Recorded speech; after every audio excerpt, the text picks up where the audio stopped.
umaga. Ayan, mayroon po tayong blessing. Ang laki po ng isda. Malasugi po kung tawagin po. Wow! Wow! Ang ganda naman ng biyayang ito. Thanks Father God sa blessing sa umagang ito. Ayan po, maraming salamat.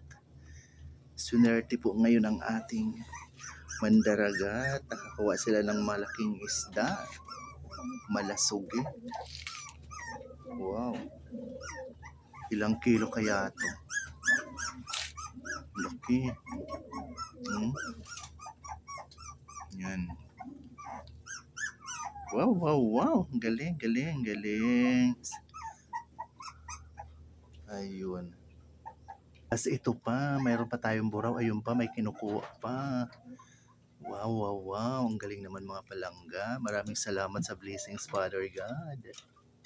Ayun mga palangga. Oh, ang laki-laki ng malasugi. Ang haba.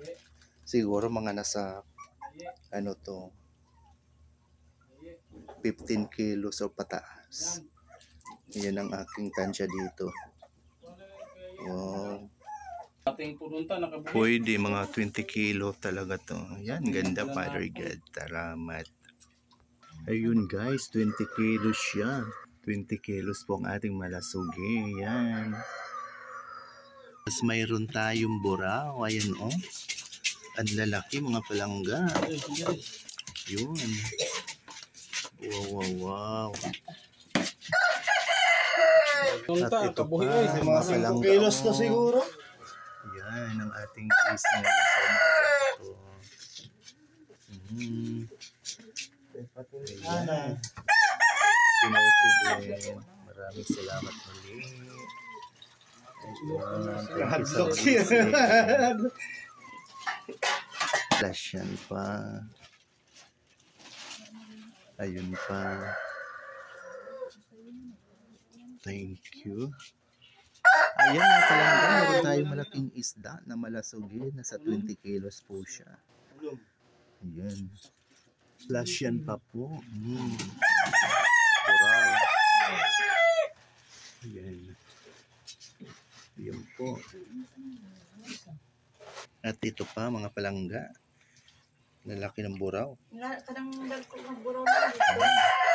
Tulo ka gusto. Punta na dito. Tatlo. Barato. Ayan, uli mga palangga po. Maraming salamat. Yun. Meron tayong umagang blessing sa umagang ito. Sariwang-sariwa. Ayan. Flash yun. Ang haba. Ayan. At ayan pa mga balangga ko. Yan, muli maraming salamat sa inyong lahat sa patuloy na pagsubaybay sa aking mga mumunting video sa Ramil Javier L Vlog. Thank you so much for watching, sharing, and follow and like. Ayan. Love you all. Love, love, love. God bless us all po. So yun guys. Hati-hati na naman sa konsumo ng ating mga mangingisda. O diba? Para siyempre libre palagi ng ulam. Yan. Unahin natin ng mga tao. Yun. Ayan mga palangga, muli maraming salamat. Thank you so much Father God sa blessing sa umagang ito. Love you all. God bless us all po. Bye.